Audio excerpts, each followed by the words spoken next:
Hi, I'm Paul Kirtley from Frontier Bushcraft. In this video we're going to look at felling dead standing wood for firewood. We're going to use the axe and we're going to use the saw.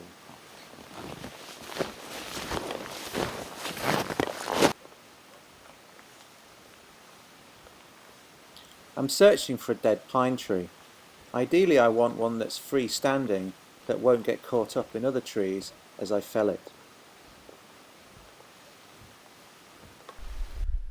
And I've spotted a good one. I've found two dead standing pine trees together, and the smaller of the two is leaning away from the larger one, and the space in front of it is nice and clear. Before I do anything else though, I'm going to create a more stable platform to work on. I do this by trampling down the snow with my snowshoes.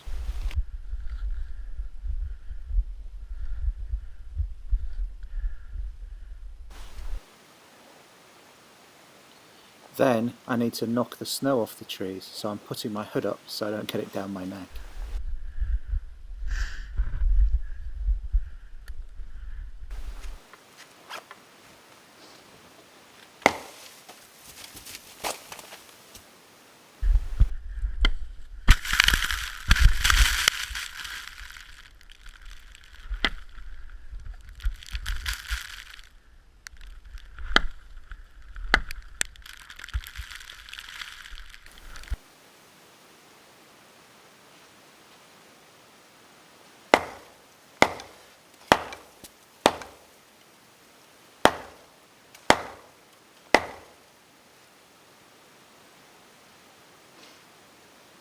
With little snow now still coming off the tree, that seems to have done the trick, and we can move on to the next stage.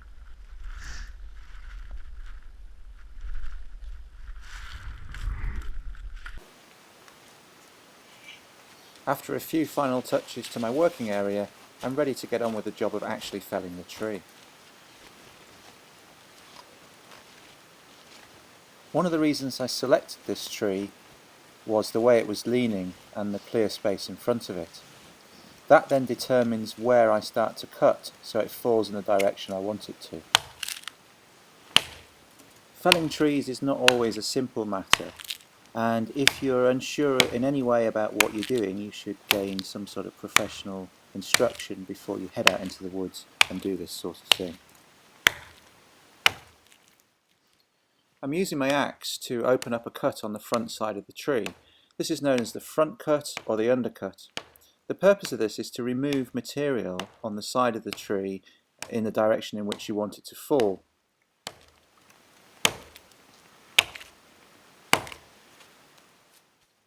The bottom face of the cut should be horizontal and flat. The back of this cut is at right angles to the direction in which we want the tree to fall. The top face of the cut comes down at about 45 degrees, and where they meet, ultimately that needs to be about in the middle of the trunk. You don't really want to be going any further back than this.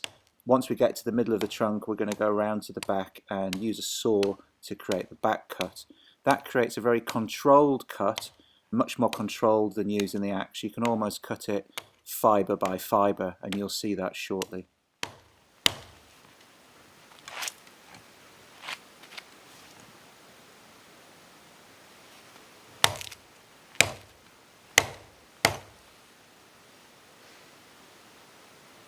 Having taken the front cut to the centre of the trunk, I'm now going to stop using my axe and swap to my saw to make the back cut.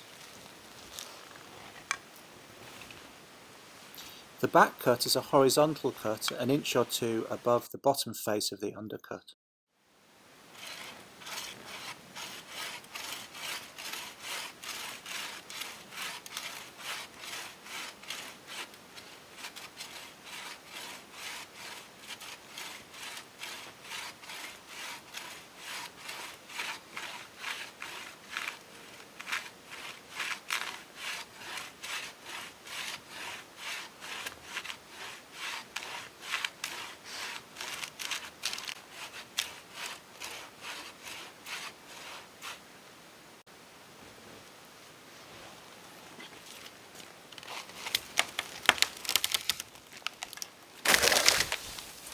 Perfect, that's exactly where I wanted it.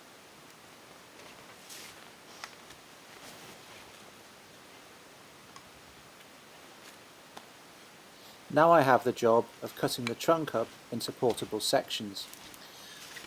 The bottom part of this trunk is too large to cut with my saw, the diameter is too great, so I'm going to have to use my axe. First I create a stable platform to work on, and then I can start chopping.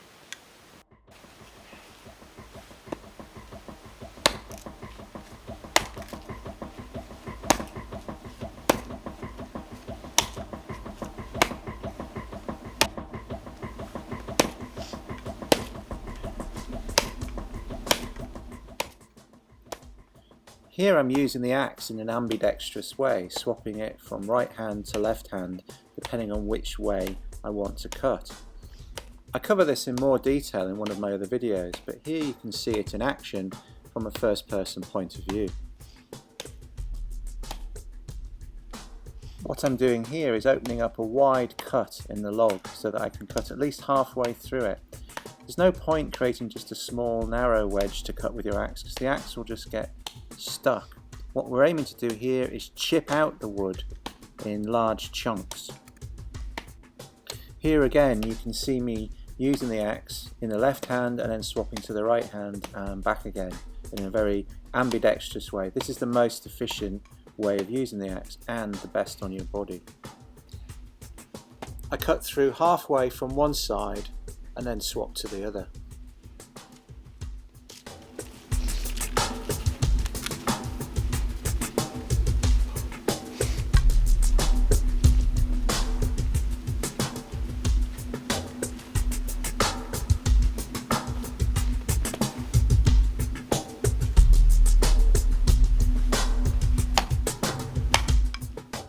Again, I open up a wide cut with the aim here of meeting the first one in the middle.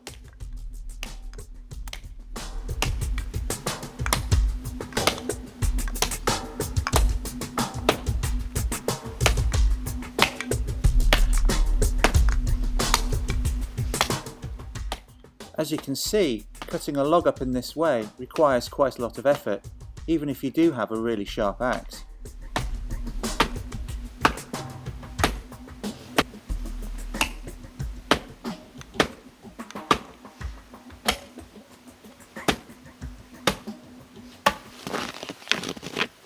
Sectioning the tree is more work than cutting the tree down in the first place, and every time you need a new section you've got to cut through the trunk again. Unfortunately, in reality, I can't do it this fast.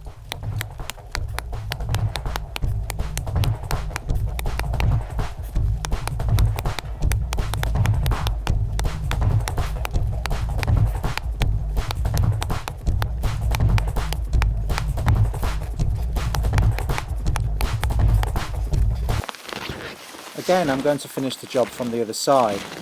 I've rotated the trunk a little too, and there were a few branches that were embedded in the snow, so I'm just removing those. Then I just need to make sure I've got a good stable footing and I can finish the job. And it's a good job I had plenty of porridge for breakfast.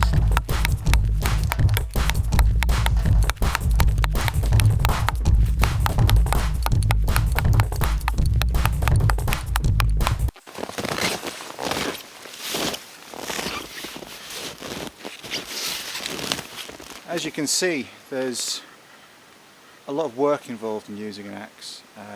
It's quite a lot of energy exerted. You get hot, which means you might sweat, which means there's moisture in your clothing, which isn't great, so you have to dress properly. But even so, it's a lot of energy. You also waste a certain amount of wood, which isn't ideal. The fact that the ends of the pieces of wood aren't flat makes them harder to split. And also there's an element of risk involved. You're swinging an axe.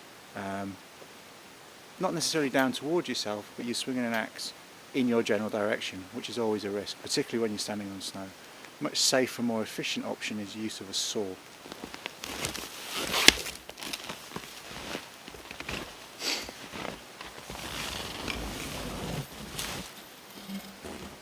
For safety, you can put your hand through.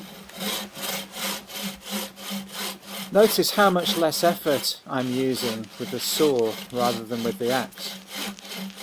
This should feed back into your choice of timber for firewood in the first place.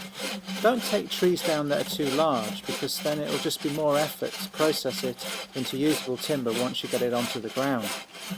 It's not so critical if you're having a long log fire or any other sort of open fire, but if you're using a heated tent in combination with a stove, you've got to chop that timber up into multiple small sections so that it will fit into the stove.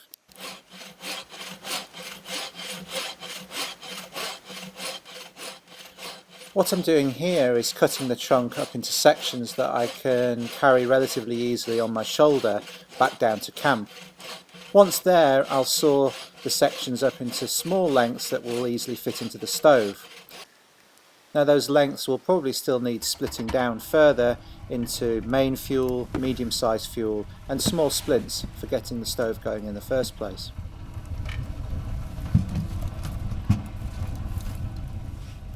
I've covered the splitting techniques you need for splitting on snow in one of my other videos.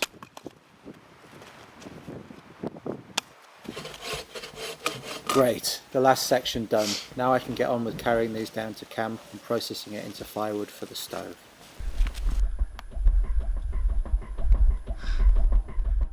Here we are, fast forwarded to my fourth and final trip back down to camp with a log. As you can see, I'm losing the light here a little bit, but I think you'll also agree it's still a beautiful walk in the forest, and I appreciate you for joining me on this video. I hope you've enjoyed it. I hope you found it useful. I'm Paul Kirtley from Frontier Bushcraft. Thanks for watching, and be sure to check out my other videos.